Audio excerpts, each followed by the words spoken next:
आपको makeup tools and there uses बता देती हूँ, क्योंकि ये भी बहुत इम्पॉर्टेंट चीज़ है। अगर आप इन केस जैसे कि आपको बाई करना है, अपने लिए खुद ही बाई करना है, तो आपको क्या क्या चीज़ें बाई करना होता है, क्योंकि ऑलमोस्ट तो मैं आपको फेस की चीज़ें बता चुकी हूँ। फेस, अगर आपने मेरी लास्ट वीडियो नहीं देखी है, मैंने ब्रशेज़ के ऊपर भी मेकअप वीडियो बनाया हुआ है, लाइक ब्रशेज़ के ऊपर भी वीडियो बनाया हुआ है, सॉरी। उसमें आपको मैंने ब्रशेज़ का एक एक चीज़ एक्सप्लेन किया हुआ है। जिसने नहीं देखा है वो जाके एक बार देख लें, ताकि ब्रशेज़ आपको लेने में दिक्कत ना हो और ब्रशेज़ आपको एक बार एक्सप्लेन हो जाए, कि प्रॉपर पता चल जाए कि आपको कौन से ब्रशेज़ लेने चाहिए, कौन से नहीं लेने चाहिए। सो मैं मेकअप टूल की बात कर लेती हूँ, makeup brushes and types and usage. ये तो मैंने वीडियो ऑलरेडी बना चुकी हूँ कि कौन सा ब्रश है, मतलब कौन सा फेस ब्रश है, आई शेडो ब्रश है, ये सारा मैं बना चुकी हूँ। एक आपके पास ब्रश क्लीनर होना बहुत ज़रूरी है, क्योंकि ब्रशेज़ जो हैं वो आप बिना क्लीन करे, जैसे आपने एक मेकअप किया, सो सेम ब्रशेज़ से आप दूसरा मेकअप नहीं कर सकते हैं, क्योंकि एक तो हाइजीन पर्पस होता है, और मैं मेनली आपको बता दूं, मेकअप में हाइजीन बहुत ज़रूरी है। जब तक आपका मेकअप पैलेट, मेकअप ब्रशेस साफ़ सुथरे नहीं होंगे, कोई भी कस्टमर आपसे मेकअप नहीं करवाएगा और आपको खुद का ही मन नहीं करेगा। तो ब्रश क्लीनर भी होना बहुत ज़रूरी है। वैसे आप माइल्ड शैम्पू से भी कर सकते हैं, बट आप ब्रश क्लीनर बाय कर लो तो इट्स बेटर, क्योंकि ब्रिसल्स में पानी जाने का डर रहता है, इसमें नहीं होता। फिर होता है पाउडर पफ। पाउडर पफ मैं आपको ये टूल्स दिखा भी दूंगी कैसे दिखते हैं। पाउडर पफ होता है लाइक गोल से कलर का। एक तो आता है हमारा कॉम्पैक्ट में, जिसमें कि स्पॉन्ज वाला होता है, ऐसा ही एक पाउडर पफ होता है। आप ऐसे ब्रश से भी लगा सकते हो, ऐसा कुछ नहीं है कि आपको पाउडर पफ ही लेना है, बट आप ब्रश से भी लगा सकते हो। ब्रश से भी आप पाउडर लगा सकते हैं, बट पाउडर पफ भी आप रख लेना। समटाइम्स क्या होता है, हम एक बार ऑलरेडी यूज़ कर चुके होते हैं पाउडर ब्रश, तो हम दोबारा क्लीन करना भूल जाते हैं या क्लीनर नहीं होता, तो आप पफ से भी लगा सकते हैं। फिर आ जाता है palette set with spatula. Palette spatula set मैं ये सारा एक बार ना मैं आपको सारा जो अपने टूल्स हैं आपको एक बार लाइव भी मतलब दिखा दूंगी कि कैसे दिखते हैं।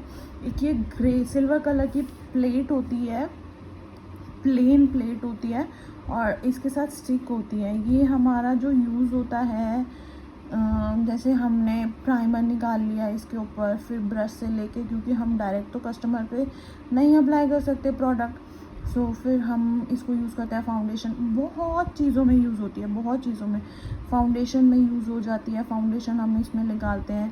अगर हम लिप शेड लगा रहे हैं तो डायरेक्ट हम स्टिक तो कस्टमर के फेस पे नहीं लगा सकते, लिप्स पे, तो हम पहले इस पे निकालते हैं, फिर उसके बाद लगाते हैं। आई शेडो कोई हमारे पास सपोजिटली लाइनर नहीं है हमारे पास, हमें लाइनर क्रिएट करना है, आई शेडो लेके हम उसे लाइनर क्रिएट करते हैं।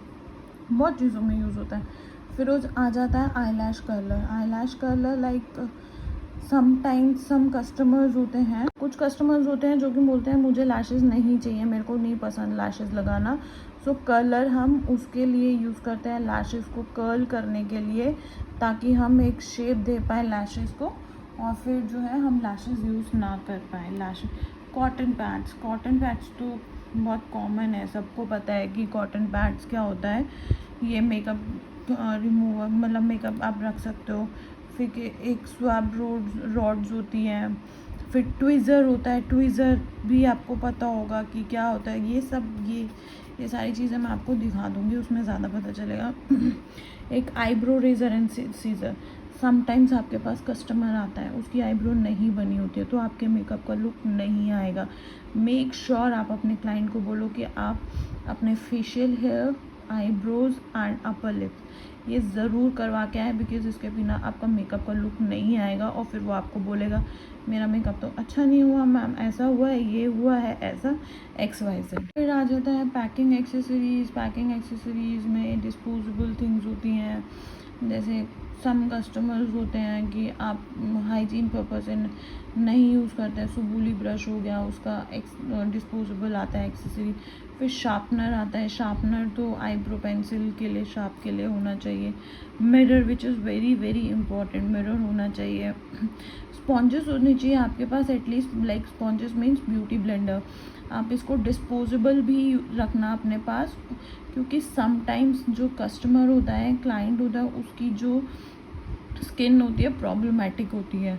तो जो आप स्पॉन्चेस यूज़ कर रहे हैं वो वॉश करके आप दोबारा दूसरे क्लाइंट पे नहीं यूज़ कर सकते। स्टिल उसमें बैक्टीरियाज है, कुछ भी एक्सरसाइज है, हम नहीं यूज़ करते हैं। हमें जो प्रॉब्लमेटिक होता है हमें उसमें डिस्पोजेबल ही यूज़ करना चाहिए। सो आप स्पॉन्चेस डिस्पोजेबल एंड एटलीस्ट 2 और 3 ब्लेंडर्स जो है वो आप रखें, क्योंकि समटाइम्स क्रीमी ब्लशर यूज़ करते हैं हम, उसके लिए भी हम ब्लेंडर यूज़ करते हैं, कॉन्टोर यूज़ करते हैं क्रीमी फाउंडेशन। सो आप एक ही ब्लेंडर से सारी चीज़ें नहीं कर सकते हो। सो इसीलिए आपको एटलीस्ट 2-3 ब्लेंडर्स होने चाहिए एंड आपके पास डिस्पोजेबल स्पॉन्चेस भी होना चाहिए। फिर tissues which is important again, ये तो सबको पता है, disposable cardboards, disposable sponges for problematic skin, like ठीक है।